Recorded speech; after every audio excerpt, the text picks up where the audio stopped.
When the internet was slowly gaining adoption in the 90s, Emmanuel Nawood reigned as king of Nigerian internet scammers. Between 1995 to 98, he pulled off the third largest banking scam in history by convincing Brazilian bank manager Nelson Sagucci to buy an airport in Abuja, Nigeria's new roaring capital. Unfortunately for Sakaguchi, that airport never existed, nor were there ever plans to build one. But how did Sakaguchi fall for Nawood's scam, and why was he willing to throw money at the crowned prince of Nigerian scammers? Before he launched the third largest bank scam in history, Nawood was the director of the Union Bank of Nigeria. He also had access to all of the personal information of bank associates. At the time, Nawood was one of the wealthiest businessmen in Nigeria. Reports have said that he owned a 10-story loft in Lagos, Nigeria. Nawood lived on the top floor while he ran a commercial bank on the bottom floor. He also owned buildings across the country and in cities in the United States. According to a Newswatch editorial from 2003, Nawood's influence went beyond banking.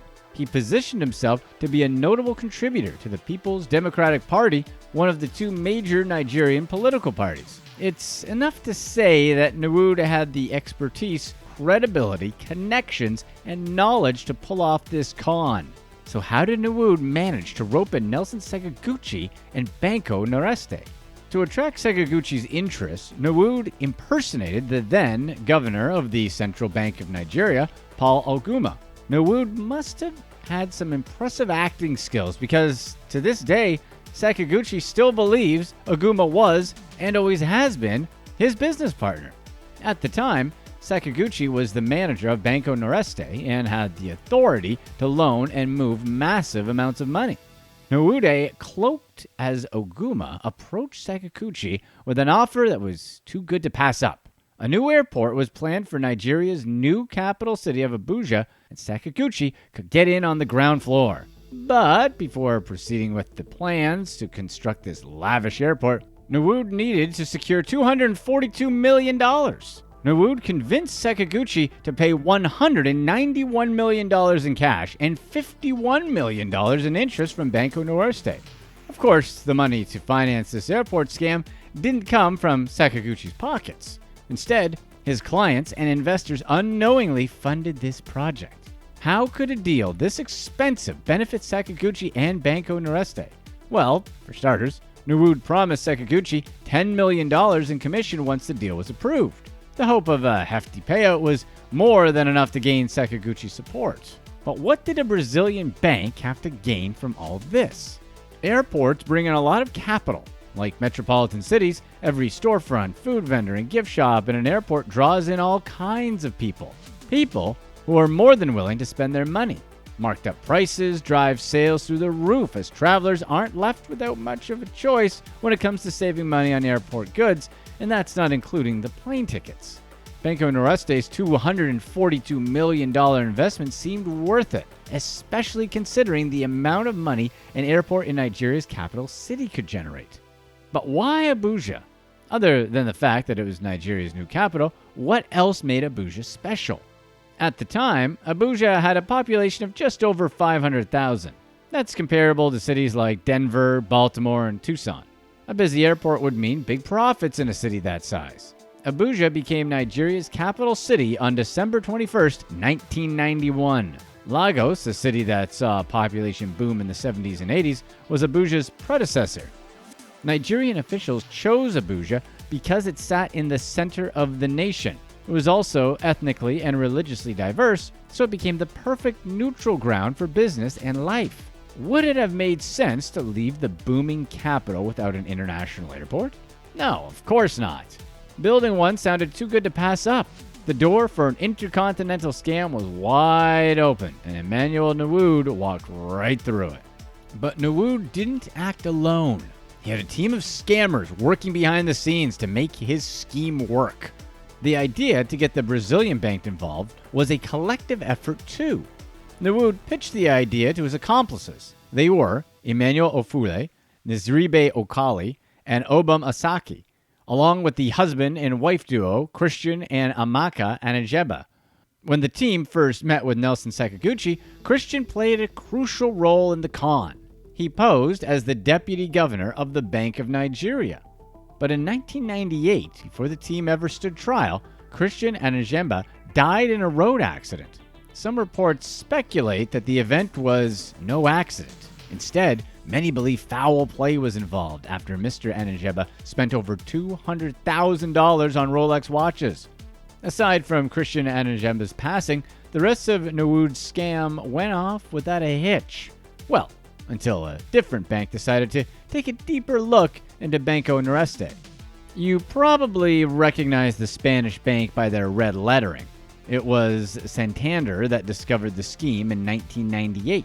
While Nuwood and his crew were living large, Santander entered into a deal to buy Banco Noreste. However, when looking through their books, they saw 2/5 of Banco's money was tied up in an unmonitored account in the Cayman Islands. Anybody that's ever watched a crime movie knows the Cayman Islands are where criminals keep their money. Santander would eventually launch a large-scale criminal investigation. They tracked money between Brazil, Nigeria, the US, Switzerland, and the UK. For Santander to buy Banco Noreste, Banco's owners had to pay back the $242 million.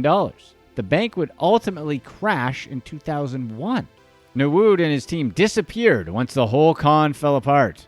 It wasn't until 2004 that Nuwood and his associates were arrested and charged. February of that year, the Federal High Court of Abuja charged Nuwood and his team with 86 counts of, quote, fraudulently seeking advance fees and 15 counts of bribery. To no surprise, they all pleaded not guilty. The presiding judge, Lawal Gumi, also warned Nuwood and his team against bribing court officials. Judge Gumi ultimately dropped the case in Abuja for unknown reasons. Some believe court officials had already been compromised by bribes. However, the more logical cause is that the crimes technically occurred in Lagos. Therefore, he had no jurisdiction in Abuja. Some of you might be wondering why it took officials so long to arrest Nuwood and his team. At the time, Nigeria didn't have any stringent laws against internet scams on the books. In 2002, however, President Olusegun Obasanjo established the Economic and Financial Crimes Commission, EFCC, to handle the rise in scams and fraud, commonly known as 419 fraud. Nuwood's scam popularized a specific type of fraud, the advance fee fraud. It's the type of fraud where businesses or individuals must pay a fee before getting a return. 419 fraud is the legal name for advance fee frauds. Similar scams include the classic Nigerian prince email scam and online romance scams that have defrauded thousands of victims of more than $140 million in 2018 alone. The EFCC's mission stood to rid Nigeria of financial crimes related to money laundering and terrorist funding. Nigerian authorities used the EFCC to prosecute Nuwood and his team. While most of Nuwood's team were on the same page, pleading not guilty, one person could not keep quiet. Amaka Anajemba, Christian Anajemba's widow, admitted to her part in the fraud. The team's efforts to maintain their not guilty plea fell apart soon. Soon after, Nuwood and his accomplices entered a guilty plea in hopes of a lighter sentence. Nuwood made one final attempt at freedom by bribing the chairman of the EFCC with $75,000. The chairman refused the offer and slapped an extra bribery charge on Nuwood's rap sheet. After Anajemba testified against Nuwood, the judge sentenced her to 2.5 years in prison. She was also ordered to pay a $25.5 million fine as part of her punishment. The nail in the coffin was Sakaguchi's testimony. Again, Sakaguchi had no idea he was involved in fraud. He believed that he made his deal with the head of the Central Bank of Nigeria, not with a clever con man. In the end, the court sentenced Nuwood to 5 concurrent 5-year sentences for his crimes. What exactly is a concurrent sentence? Well, when a judge sentences someone for multiple crimes, they can do one of two things. They can rule that the individual will serve their sentences separately or consecutively. Or judges will require the convicted person to complete all of their sentences simultaneously, also known as a concurrent sentence. In total, Nuwood got 25 years in prison. So, if Nawood's $240 million scam is only the third largest banking scam in history, what are the other two?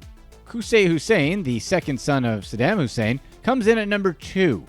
In 2003, Hussein walked into the Iraq Central Bank with a note from his father ordering them to turn over $1 billion for fear of it falling into foreign hands. A steady flow of metal boxes were walked out of the bank and loaded into waiting trucks. Hussein casually pulled off the biggest and easiest bank heist of all time.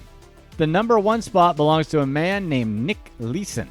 He was a former derivatives trader and caused the 1995 collapse of Barings Bank, the United Kingdom's oldest merchant bank. Leeson cost Barings Bank over $1 billion in bad trades and risky bets. Nawood only served 2 of his 25 years in prison. He was released in 2006, but his money and assets were seized. While there is hardly anything known about why Nawood was released early, we can make some educated guesses. Nawood was definitely connected and established a history of bribery. It wouldn't be surprising if Nawood used those connections as his get-out-of-jail-free card. After his release, Nawood filed suit claiming that some of the money seized was earned before the scam. He has since been awarded $116 million between 2006 and 2016. Sounds like a lot more than some to us. Nawood stayed relatively quiet until 2016, when 200 people from Abagana organized an attack on the neighboring town of Ukpo.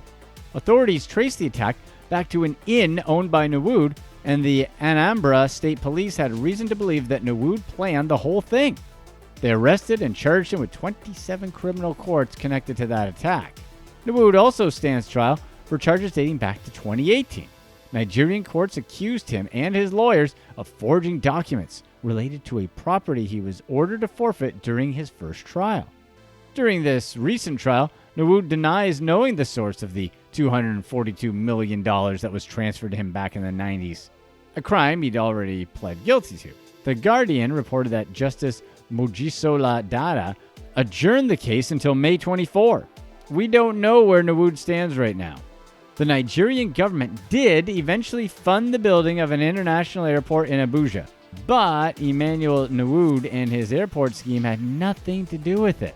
In 2000, Julius Berger built the Nnamdi Azikiwe International Airport.